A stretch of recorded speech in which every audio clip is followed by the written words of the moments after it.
Olá, pessoal! Estamos aqui hoje mais uma vez para refletirmos juntos a nossa liturgia do dia, tá certo? Nessa quinta-feira, rezamos hoje a memória dos promártires do Brasil, os santos André de Soberal, Ambrósio Francisco, presbíteros e companheiros. Então, que nós possamos pedir sua intercessão junto ao Senhor nosso Deus. Então, que nós possamos celebrar as liturgias hoje com fé. Então, a primeira leitura está em Jó, capítulo 19, versículo 21 a 27. Jó, capítulo 19, versículo 21 a 27.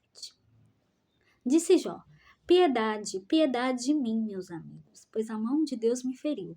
Por que me perseguis como Deus e não vos cansais de me torturar?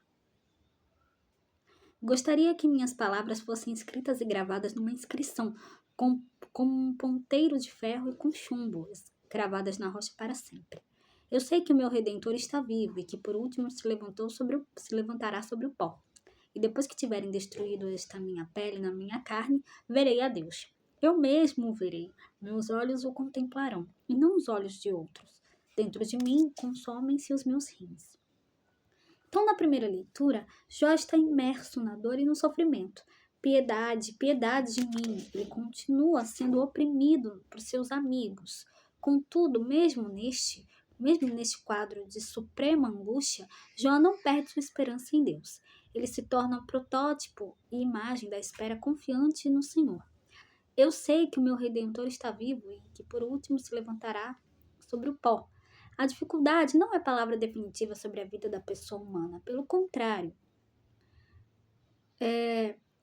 A força, a esperança e o amor de Deus se colocam como realidade última sobre o nosso caminho.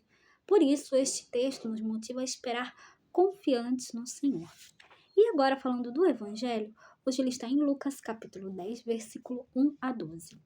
Lucas capítulo 10, versículo 1 a 12. Naquele tempo, o Senhor escolheu outros 72 discípulos e os enviou 2 a 2 na sua frente, a toda a cidade e lugar aonde ele próprio devia ir. E dizia-lhes: A messe é grande, mas os trabalhadores são poucos. Por isso pedi ao dono da messe que mande trabalhadores para a colheita. Eis que vos envio como cordeiros para o meio de lobos. Não leveis bolsa, nem sacola, nem sandálias, nem cumprimenteis ninguém pelo caminho. Em qualquer casa em que entrardes, dizei primeiro: a paz esteja nesta casa.